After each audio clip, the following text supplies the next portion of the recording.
They really got in shape this year. Yeah, you're supposed to. You're a pro. Like, you have to do that. That's a requisite. It's not something you should be getting some, flowers for, or some celebration that you did it. But I've often wondered this in every sport. I don't know what it would look like, but is there a way to test, like, actually what you've been working on the ice? Like, is there a way to test, like, is your shot harder or better or faster or quicker? Is your stride better? I don't know. I mean, wouldn't that be more? There is, but you wouldn't know it. You wouldn't know it because all these teams now wear, like, it's called like a catapult. It's basically like a bra strap with like a chip in the back. Mm-hmm. And we would wear these in Toronto and Pittsburgh. And basically it could tell you all that stuff. It could tell you if your right side was working harder than your left side. And we could kind of forecast, hey, maybe this right hip is going to go at some point. Like, they have all that technology. But I think my kind of takeaways from all these camps, like I did John Tortorella's Camp Tortorella. I did Travis Green's crazy one. Actually, Babcock's wasn't too bad. But all these guys want to see is when you are pushed to a place that you don't feel comfortable going, what's the look on your face? Are you still grinding through it? Do you look like you're defeated? Do you look like you're tired? I think that's what these guys really want to get out of this thing, more than, like, the sports science guys, they'll get all the other stuff, right? But it's more the coach wants to see, like, how comfortable is this guy in a really crappy situation? Yeah, and I like that idea. And I think that is obviously going to have to continue, right?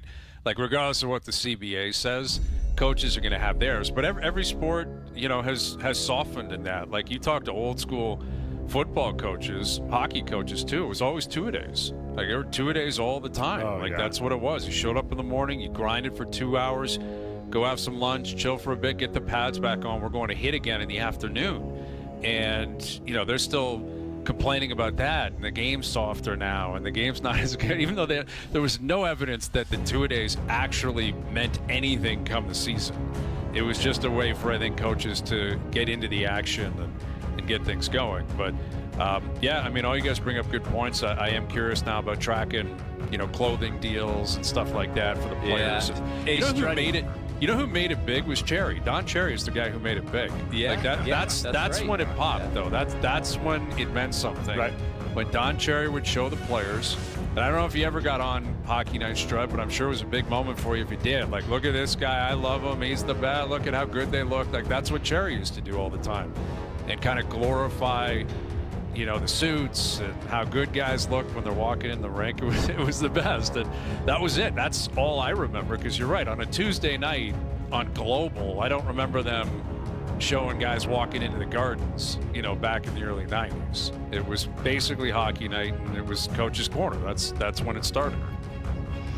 No, Don Cherry, being recognized by him was something special. And he did, I met him once or twice, and he was like, oh, Jason Stradwick, whatever. It was so cool to hear him. But in all my years, I got interviewed one time for Hockey Night in Canada, one time, and I got the towel. They take the towel, they put it over. I honestly, I think I loved that towel more than I loved anything, including my family. I had this towel. Yeah. So a friend of ours moved in this for a few months, and I had the towel kind of put away, but it was above the other towels. I come home one day, she's working out in my gym in the basement. I go down to say hi. There's the towel. And she's wiping her greasy face off. I was just like, that's outrageous. You're out. Find a place to live. That's a kick out. That's a hotel. I lost it. Hotel. She's like, I thought you had more. You thought I had more. Have you seen my stats? They don't interview the seventh defenseman every Saturday night like they do the top guy. I was losing it, so I washed it and folded it properly again. I still have it, but disrespectful. That's got to be on display, man. I've seen guys. Some guys get really carried away with that towel. They've used it as like their golf towel. I have seen that before, and I couldn't believe my eyes. I'm like, you just hit a chunked up 60-degree wedge. You took a divot the size of a veal, and now you're going to wipe your wedge with the Hockey Night outrageous. towel? You're out of your mind. No, but you're right, man. I would look at that like the rules of like touching a Stanley Cup if you've never won one.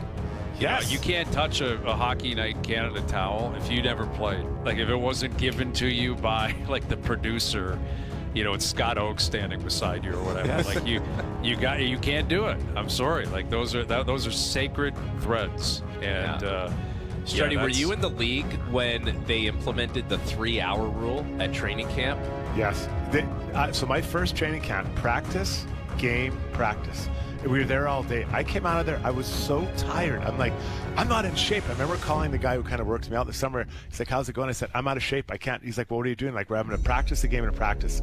When they put that 3-hour rule in, it was nothing. It was such a joke. And now it's shrunk down more. And I get it. Guys are in shape, and I think they're moving in the right direction. This isn't like, look what we used to do.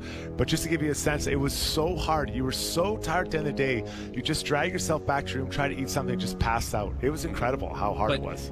When I heard stories of guys like the old Grizzly guys that when the 3-hour rule came in, they were watching that clock like a hawk from the time 100%. They got there to the time like they were watching on the ice, and they're like, we're getting there. And then you hear stories, right? Like they just get passed around the league. Certain players with a pretty big aura were like, we're out of here. See you later. Practice is over.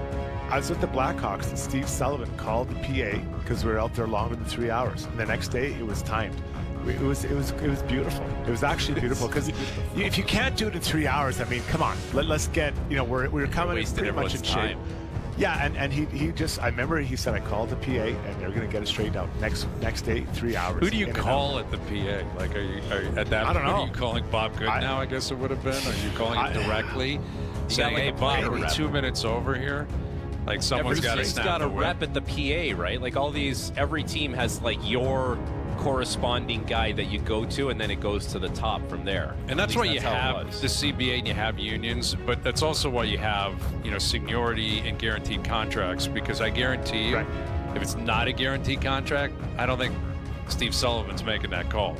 Because you're probably worried like the coach is going to snap on you or hate you or say, hey, we're working on special teams. You don't want to be on the power play? All right, no problem. Go make your phone call. Go ahead. You're not on the power play anymore. But when you got this, when you have the CBA and guaranteed contracts, and like you mentioned, Elias Pettersson, what's Vancouver going to do to him if he shows up and goes, actually, I'm not doing that. I'm not doing a fitness test. What are they going to do? Cut him? Send him to the minors? Like the guy's, he's got a full no move. He makes more money than he makes $4 million more than Quinn Hughes. Yeah. And like Pettersson, I don't know. Like that's another thing that if I'm him, I wouldn't really appreciate some of the reporting that's been coming out of Vancouver, where I've heard, we all have, that he's having a great summer in the gym. Like that's embarrassing. You've been in the league for a long time, and people are giving you, again, a standing ovation because you're working out hard in the gym. Like, I don't know. I would want those type of reports out if I were him. I'd want the reports after we see what your first 20 games are like. Yeah, let's see how you because play. If he shows up, if we hear all this, all this praise about how great of a summer Elias Pettersson is having, and he's showing up to the gym and he's doing all his workouts and he's in his best shape ever,